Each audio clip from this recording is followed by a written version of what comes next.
ரொம்ப நாள் கழிச்சு ஃப்ரெண்ட்ஷிப் டே அதுவுமா என்னுடைய எல்லாரையும் மீட் பண்ணதில் ரொம்ப சந்தோஷம்.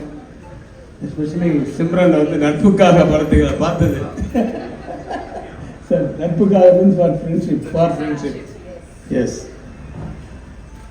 ரொம்ப சந்தோஷமாக இருந்தது.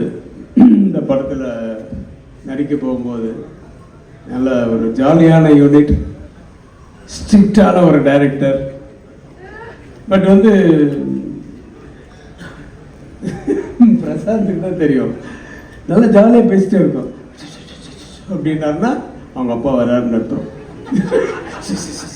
அப்படின்னா ஸோ மகனாக இருந்தாலும் அந்த இயக்குனர் அப்படின்ற ஸ்தானத்துக்கு வந்ததுக்கு அப்புறம் அவங்களுக்கு பயப்படணுன்றதை இன்னும் காப்பாற்றிட்டு இருக்காரு.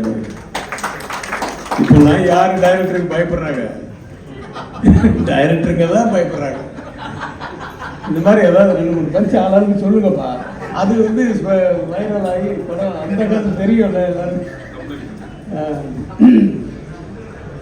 ஸோ நிறைய அனுபவங்கள் அந்த படத்தில். யோகி பாபு, ஊர்வசிக்கு நான் வந்து ராட்சசின்னு தான் பேர் வச்சுருக்கேன். எல்லாத்தையும் சாப்பிட்டு போயிடுவாங்க. ஆனால் அதை விட நான் ட்ரெய்லர் பார்க்கும்போது இப்போ தான் பார்க்குறேன், எல்லாரையும் சாப்பிட்டு புறப்படுற. அதான் வனிதா சொல்லிச்சு, சார் என்ன சார் நான் இவ்வளோ கஷ்டப்பட்டு நடிச்சேன், நீங்கள் வந்து ஒரு லுக்கு ஒன்று விட்டுட்டு எல்லாரையும் காலி பண்ணிட்டீங்களா அப்படின்னு. தியாகராஜன் சார் ஷார்ட்டில் நடிச்சிருக்காரு சொல்கிறீங்க. அப்படி அந்த ஒயிட்டு முடிக்கும் அதுக்கும் அப்போ ஃபாரினர் மாதிரி அப்படி ஒரு லுக்கு.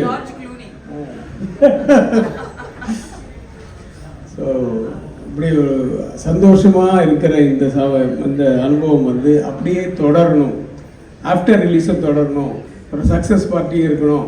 ஒரு நல்ல ஒரு ஃபங்க்ஷன் வைக்கணும் மறுபடியும் அப்படிங்கிற மாதிரி நான் ஆண்டவனை வேண்டிக்கிட்டு, நான் முதல்ல வெளியில் கிளம்பணுங்கிறதுக்காக பேச கூப்பிட்டாக்க நான் வந்துட்டேன். Sir, all the very best to the whole team.